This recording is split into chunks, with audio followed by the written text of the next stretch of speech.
Kembali lagi kami ke hadapan-Mu Tuhan. Pada pagi ini Tuhan, kami sudah memuji dan membesarkan nama-Mu. Dan pada saat ini Tuhan, kami menaikkan syafaat ke dalam tangan-Mu. Kami berdoa buat dunia ini Tuhan, yang selagi sedih Tuhan.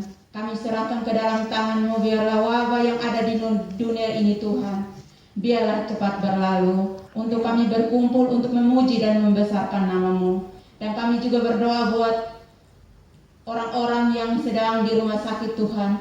Engkau yang pulihkan mereka dengan kuasa darah-Mu Tuhan. Kami percaya bahwa bilur-bilur-Mu sungguh ajaib bagi mereka. Amen. Kami hanya serahkan semua negara dunia ini ke dalam tangan-Mu Tuhan. Biarlah dunia ini Tuhan semakin bertobat dan semakin mengenal Engkau. Inilah doa syafaat kami. Kami hanya serahkan ke dalam tangan-Mu. Amin. Kita memuji nama Tuhan dengan hari ini kurasa bahagia.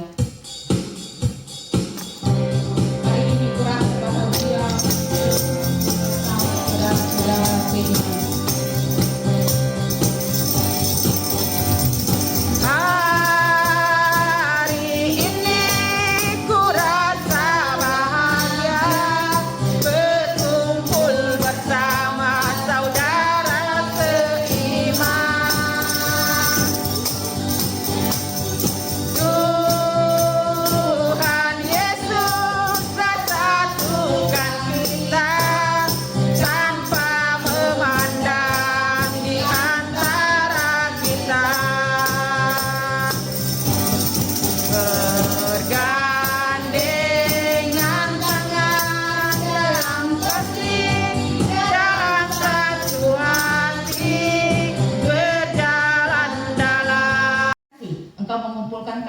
Hari Minggu adalah hari Tuhan. Kami mau menyembah Engkau dan juga mau mendengar firman-Mu. Saat ini Tuhan, bukakan hati pikiran kami.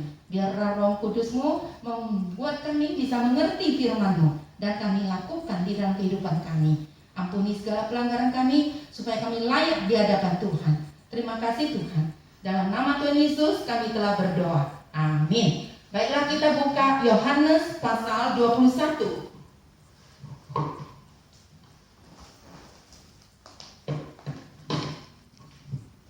Teman-teman, kita baca di Yohanes pasal 21 ayat 15 sampai 19, yaitu tentang gembalakanlah domba-dombaku. Mari kita bacakan bersama. Yohanes pasal 21 ayat 15 sampai 19. Gembalakanlah domba-dombaku. Sesudah sarapan, Yesus berkata kepada Simon Petrus, "Simon, anak Yohanes, apakah engkau mengasihi aku lebih daripada mereka ini?"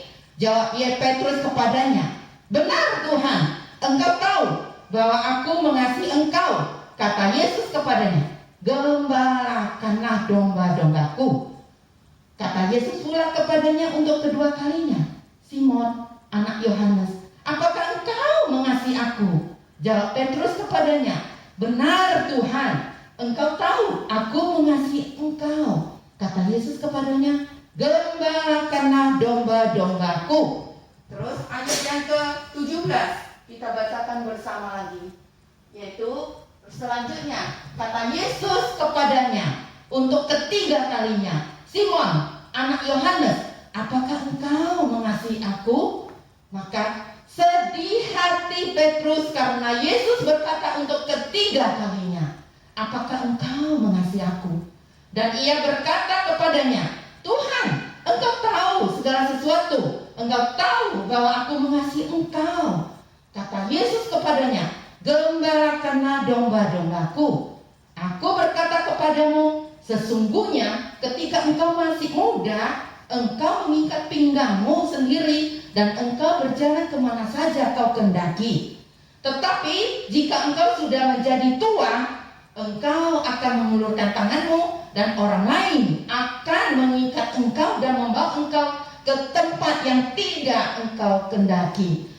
Ayat 19, mari kita bacakan selanjutnya, yaitu, "Dan hal ini dikatakannya untuk menyatakan bagaimana Petrus akan akan mati dan memuliakan Allah. Sesudah mengatakan demikian, ia berkata kepada Petrus, ikutlah aku. Teman-teman, kita tahu, kita sering merasakan, loh, kita betapa mengasihi Tuhan Yesus. Karena kita sudah menjadi orang yang percaya Tuhan begitu lama.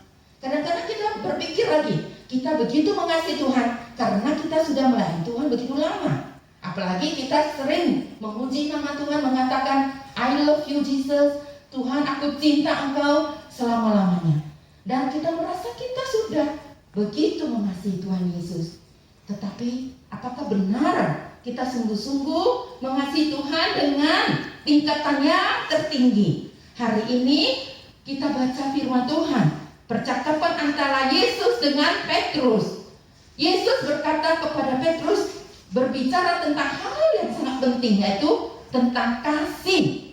Tentang kasih. Petrus pada saat itu bersama murid yang lain, yaitu mereka keseluruhan murid-murid Tuhan Yesus pada saat itu ada 7 orang. Mereka di Danau Galilea, mereka di Danau Tiberias, yaitu di tempat untuk menantikan Tuhan Yesus yang berjanji mau menampakkan diri ketika Tuhan Yesus sudah bangkit dari kematiannya. Lalu murid-muridnya yang sedang berkumpul di situ benar menampakkan diri Tuhan Yesus. Bahkan Tuhan Yesus sudah memberi mereka sarapan dan melakukan mujizat. Mereka bisa menangkap ikan sampai 153 ekor. Nah, setelah Tuhan Yesus memberi mereka sarapan, roti dan ikan, lalu Tuhan Yesus mengambil waktu untuk berbicara kepada Petrus. Tuhan Yesus spesial berbicara kepada Petrus yang murid yang dia kasihi. Kita tahu Tuhan Yesus menampakkan diri kepada murid-muridnya ketika mereka sedang di Danau Galilea, dan Tuhan Yesus juga memberi mereka makanan jasmani, dan sekarang Tuhan Yesus mau membimbing mereka. Sehingga Tuhan Yesus berbicara kepada Petrus dalam waktu yang begitu penting, dalam waktu yang singkat dia melayani muridnya. Apa perkataannya? Dia mengatakan 3 kalimat yang terus-menerus mengatakan, Petrus, Simon Petrus, apakah engkau, Simon, anak Yohanes, apakah engkau mengasihi aku? Nah, kalau kita perhatikan, mengasihi aku, apakah engkau mengasihi aku? Kasih dalam bahasa Yunani, yaitu bahasa aslinya, itu ada perbedaan kasih itu. Kalau di bahasa Indonesia, kasih itu sepertinya tidak ada perbedaan. Sehingga Tuhan berkata 3 kalimat itu terus-menerus dengan Petrus, itu kasihnya itu rupanya ada perbedaan di dalam bahasa aslinya, itu bahasa Yunani. Coba kita perhatikan ya. Dalam bahasa Yunani, kalau dikatakan kasih, itu ada perbedaan 3 macam ya, dalam secara garis besar. Dan terakhirnya adalah kasih yang lebih tinggi lagi. Jadi keseluruhannya ada 4 jenis. Yuk kita baca, yaitu kasih, jenis-jenis kasih menurut bahasa Yunani. Storge, yaitu apa? Empati bond, yaitu apa? Kasih antara keluarga. Ya, antara mama papa dengan anaknya, kasih antara saudara kandung dalam keluarga. Pokoknya yang kasih yang ada di antara hubungan darah. Terus kasih filia, yaitu friend bond, yaitu kasih antara sesama teman. Ya, seperti teman kita di dalam pondok, kita saling mengasihi, teman di dalam kelas waktu kita masih sekolah, dan teman mungkin dalam tetangga kita. Nah, itulah kasih yang filia. Terus kasih yang berikutnya itu eros. Itu kasih yang bagaimana? Itu kasih erotic bond, artinya apa? Kasih antara berlawanan jenis, yaitu pria dengan wanita. Lalu terakhir yaitu kasih agape, yaitu kasih yang tertinggi, yaitu unconditional God. Artinya unconditional God love. Kasih dari Tuhan yang tidak mempunyai syarat. Ya, kasih Tuhan yang tidak bersyarat, yaitu unconditional God love. Jadi melalui keempat jenis kasih ini, storge, philia, eros, dan agape, yang paling tinggi adalah kasih agape, yaitu kasih Tuhan kepada manusia, yaitu kasih agape. Kasih Tuhan kepada manusia yang tidak ada syaratnya, tidak ada batasnya, dan kasih yang tidak menuntut tapi berkorban. Nah, sekarang percakapan antara Yesus dengan Petrus tadi, kasih yang dia ucapkan tadi ada perbedaan. Kata Yesus kepada Petrus, coba kita ulangi lagi percakapan mereka ya, yang tadi di ayat yaitu ayat 15 sampai 17. Kita ulangi lagi. Sesudah sarapan, Yesus berkata kepada Simon Petrus, "Simon, anak Yohanes, apakah engkau mengasihi aku?" Rupanya Tuhan Yesus bertanya kepada Petrus, "Simon, anak Yohanes, apakah engkau mengasihi aku?" Ini Tuhan Yesus memakai kasih yang agape. Jadi dia mengatakan, "Apakah Petrus, apakah Simon Petrus, kamu mengasihi aku dengan kasih yang agape?" Lalu jawab Petrus, "Benar Tuhan, engkau tahu aku mengasihi engkau." Tapi balasan dari Petrus jawabannya adalah kasih yang philia, yaitu kasih yang antara sesama teman. Jadi Tuhan Yesus bertanya kepada Petrus, "Apakah engkau mengasihi aku dengan kasih agape?" Sedangkan Petrus membalasnya dengan, "Ya, aku mengasihi engkau, tapi dengan kasih yang philia." Jadi kasih yang sesama teman. Sesudah itu Tuhan Yesus tidak puas, lalu tanya lagi kedua kalinya dengan kalimat yang sama lagi di ayat 16. Tuhan Yesus bertanya lagi, "Simon, anak Yohanes, apakah engkau mengasihi aku?" Nah, Tuhan Yesus bertanya demikian adalah dengan kasih yang agape lagi. "Simon, anak Yohanes, apakah engkau mengasihi aku dengan kasih agape?" Tapi jawab Petrus, bukan kasih agape lagi. Dia jawabnya apa? "Benar Tuhan, engkau tahu aku mengasihi engkau." Tapi kasih yang dipakai Petrus adalah kasih yang philia. Nah, jadi Yesus bertanya kasih yang agape, sedangkan Petrus menjawabnya kasih yang philia. Bagaimana respon Tuhan Yesus? Belum lagi puas. Lalu Tuhan Yesus bertanya lagi ketiga kali, yaitu dengan kalimat yang beda lagi. Beda dengan yang 1, 2. Yang ketiga Tuhan Yesus bertanya berbeda. Coba ya kita perhatikan yang ke ayat 17. Tuhan Yesus bertanya begini ketiga kalinya, "Simon, anak Yohanes, apakah engkau mengasihi aku?" Dalam bahasa Indonesia sepertinya sama. Dalam bahasa Indonesia sepertinya kalimatnya diulang sama. Sebenarnya ada perbedaan di dalam bahasa aslinya. Rupanya yang ketiga kali Tuhan Yesus bertanya kepada Petrus, Simon Petrus, dia mengatakan, "Hai Simon, anak Yohanes, apakah engkau mengasihi aku?" Nah, ini dengan kalimat yang philia. Jadi Tuhan Yesus bertanya kepada Petrus, "Lah, kamu mengasihi aku dengan kasih philia?" Gitu ya. Jadi terakhirnya Tuhan Yesus menekankan, "Kenapa kamu mengasihi aku dengan kasih philia?" Nah, barulah reaksi si Simon Petrus gimana? Nah, kata Alkitab mengatakan ketika Tuhan Yesus bertanya ketiga kalinya dengan menantang dia, "Kamu mengasihi aku dengan kasih philia?" Maka sedih hati Petrus.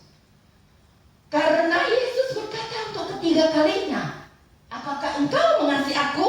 Tapi dengan kasih yang Tuhan Yesus bertanya dengan kasih yang philia.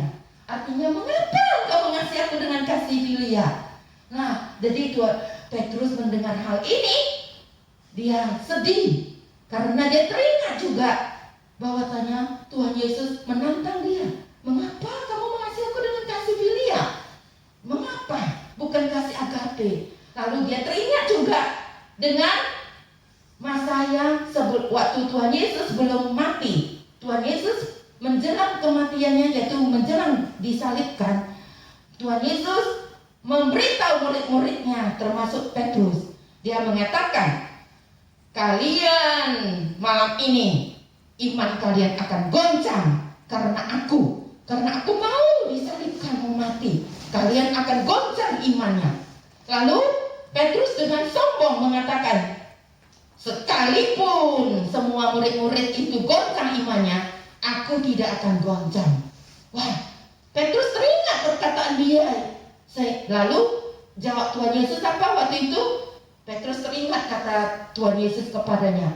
Ketika Petrus begitu sombong mengatakan, meskipun semua murid-muridmu menyangkal, goncang, semua murid goncang imannya, aku tidak akan goncang. Aku tidak akan meninggalkan engkau. Nah, rupanya jawab Tuhan Yesus kepada Petrus, sebelum ayam berkokok, engkau akan menyangkal aku 3 kali. Jadi Tuhan Yesus mengatakan hal ini ketika dia menjelang mati. Sekarang Tuhan Yesus sudah bangkit. Dia mengingatkan Petrus lagi tentang hal ini, bahwa pernah engkau menyangka aku 3 kali karena kau sombong, karena kamu merasa kuat, karena kamu merasa paling mengasihi aku. Nah, ternyata Tuhan Yesus menantang Petrus dengan 3 perkataan. Apakah engkau mengasihi aku? Dengan 3 kali kalimat yang mengasihi aku. Apakah engkau mengasihi aku? Dengan bertanya terus demikian. Ini mengingatkan dia 3 kali dia pernah menyangkal Tuhan Yesus. Jadi Petrus ingat kembali.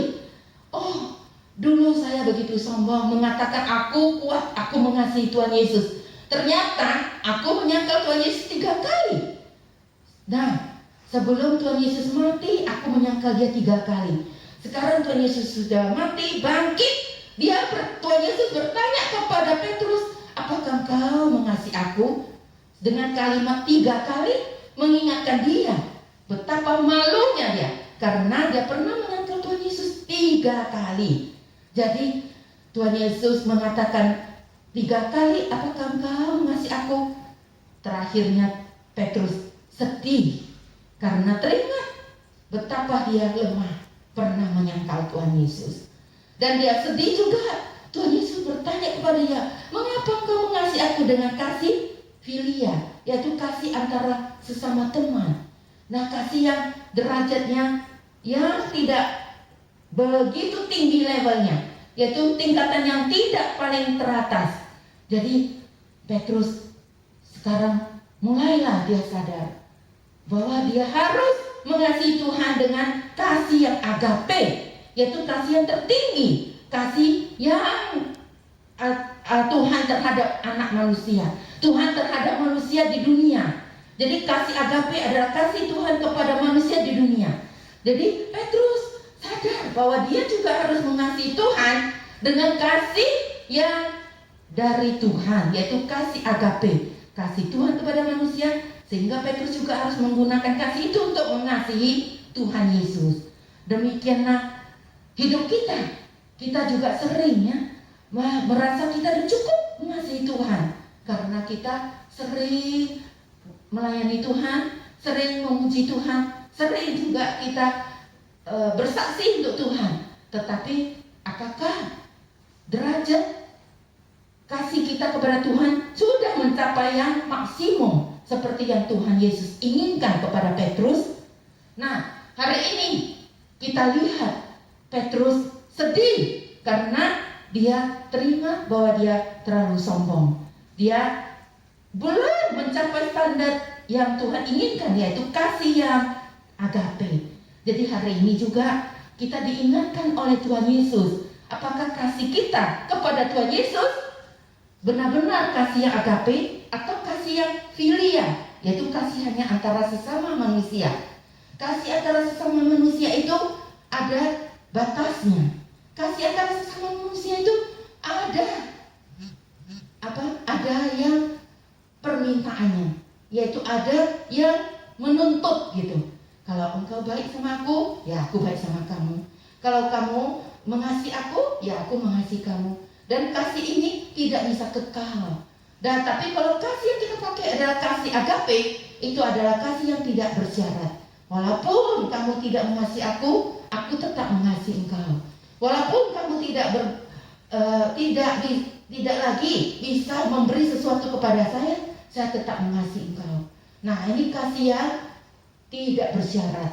Jadi Tuhan Yesus hidup di dunia sudah menunjukkan kasih agape. Tuhan Yesus menunjukkan kasih agapenya ketika dia disalibkan. Kita tahu bahwa Tuhan Yesus mati bukan karena dia berdosa.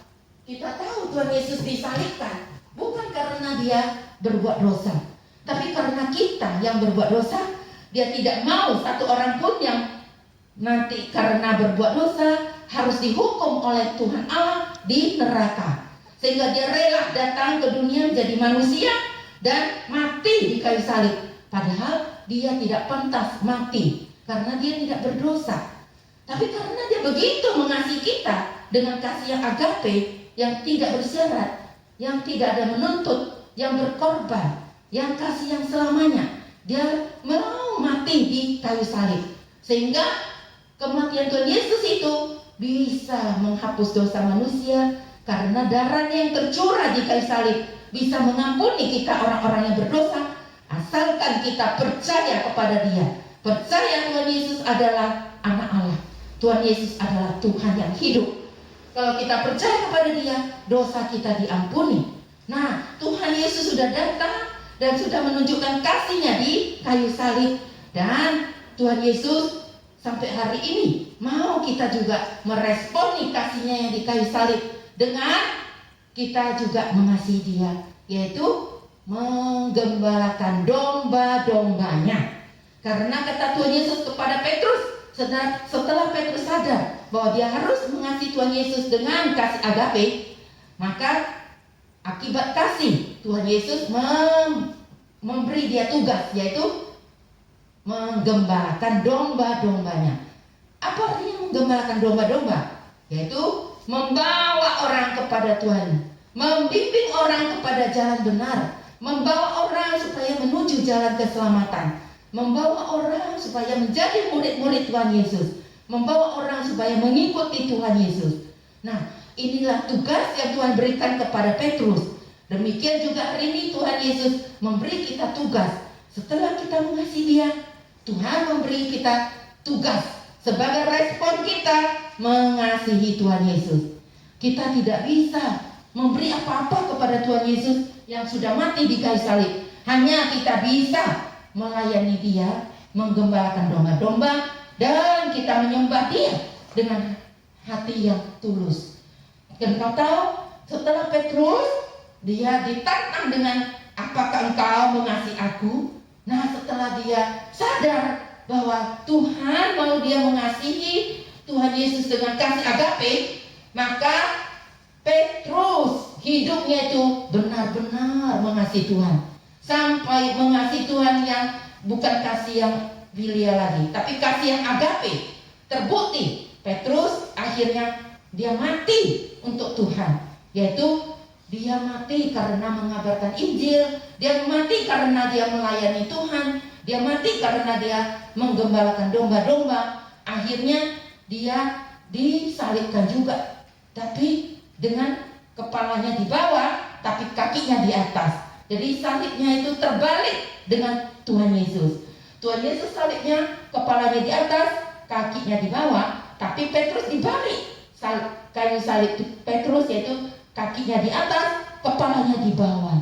Wah, ini kenapa Petrus mau disalibkan dengan terbalik? Ini permintaan dia. Karena apa? Dia tahu dia tidak layak disalibkan seperti Tuhan Yesus. Karena Tuhan Yesus tidak berdosa, sedangkan dia adalah manusia berdosa.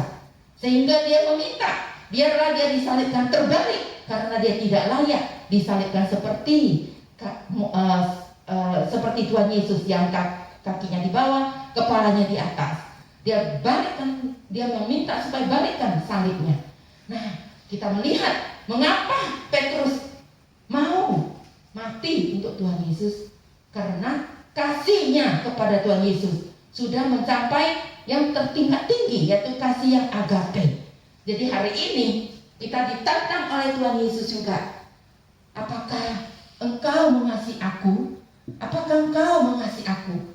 Biarlah perkataan Tuhan Yesus kepada Petrus, apakah engkau mengasihi aku? Kita juga ditantang oleh Tuhan hari ini, dan kita juga diingatkan kembali oleh perkataan Tuhan Yesus. Apakah engkau mengasihi aku? Kasih respon kita terhadap Tuhan, kasih kita kepada Tuhan bukan dengan di bibir, atau dengan hanya puji-pujian, atau dengan hanya sekedar kita datang melayani dan sebagainya. Tapi kita rela memberi waktu yang terbaik untuk Tuhan, memberi semua apa yang kita miliki dari Tuhan yang terbaik, kita serahkan kepada Tuhan. Terlebih-lebih kita memberikan hidup kita untuk Tuhan. Kita tidak mau lagi memberi yang sisa-sisa untuk Tuhan. Bukan ada waktu sisa, kalau aku libur ada waktu sisa, aku baru kasih Tuhan, baru datang untuk menyembah Tuhan. Kita menunjukkan kasih kita kepada Tuhan, yaitu memberi yang terbaik untuk Tuhan, yaitu hidup kita untuk Tuhan. Memberi waktu yang terbaik, memberi uang yang terbaik, memberi harta kita yang terbaik, memberi apapun yang kita miliki kepada Tuhan yang terbaik. Dan kita hari ini setelah mendengar firman Tuhan, mari kita meresponi kasih Tuhan dengan menggembalakan domba-domba Tuhan, yaitu membawa orang